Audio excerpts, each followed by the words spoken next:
औरंगजेब को वे लोग अपना आदर्श मान रहे हैं। हाँ, जिनका आचरण औरंगजेब जैसा है वे लोग औरंगजेब पर गौरव की अनुभूति करें। भारत की आस्था पर प्रहार करने वाला दुर्दांत, धर्मांत, क्रूर शासक।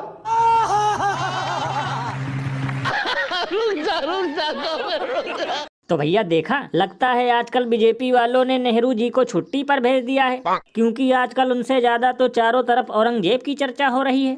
लल्लन भैया, यही सब देखकर तो मुझे 2-3 दिनों से नॉन स्टॉप हंसी आ रही है, क्योंकि लगता है अब की बार औरंगजेब भी होली खेल कर ही जाएगा। क्योंकि भैया गजब बकलोली चल रही है और लोगों की जेब से ज्यादा औरंगजेब की चिंता है। बताओ, जब से 2025 का अमृत काल आया है तब से कभी ट्रंप हमें लात मारकर भगा रहा है, कभी हम दुनिया की शक्तिशाली देशों की लिस्ट से बाहर हो रहे हैं, तो कभी शेयर बाजार ढेर हो रहा है, लेकिन इसके बावजूद भी बगुले की तरह नजर सिर्फ औरंगजेब पर है। भैया इसीलिए तो लोग घनघोर बेइज्जती करते हुए ये कहते हैं कि जब से आई है डबल इंजन की सरकार तब से देश में हर दिन हो रहा है ड्रामा अपार। ये बड़ी अच्छी बात कही आप। और भैया सबसे कमाल की बात तो ये है कि इस खबर से गोदी मीडिया वाले भी ऐसे चिपक गए हैं, जैसे लगता है अब की बार की होली का खर्चा ये लोग औरंगजेब की कब्र से ही निकालेंगे। तो लल्लन भैया, इसमें हैरानी की क्या बात है? ये तो इनका हमेशा का है कि जिस मुद्दे में हो जमकर हिंदू मुसलमान, उसमें लगा दो अपना पूरा गोबर ज्ञान। और अभी तो रुको, क्लाइमैक्स अभी बाकी है। इसको ढक के रखा करो, मंगलवार को बंद रखा करो भाई। क्या दिक्कत है मंगलवार को बंद करने में? दिक्कत है भाई? भैया परमानेंट बंद कर दे और इसे ढका करो। वाह क्या सीन है।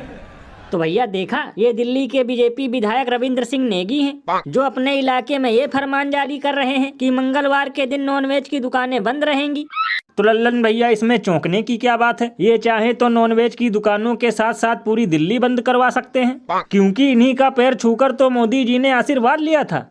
अरे बाप रे, ये तो धोती खोल रहा है। और लल्लन भैया, ये तो सिर्फ ट्रेलर है, देखना कुछ दिन बाद यहाँ भी फल सब्जी चिकन मटन बेचने वालों की आईडी चेक की जाएगी, क्योंकि भाजपा जहाँ हिंदू मुस्लिम वहाँ।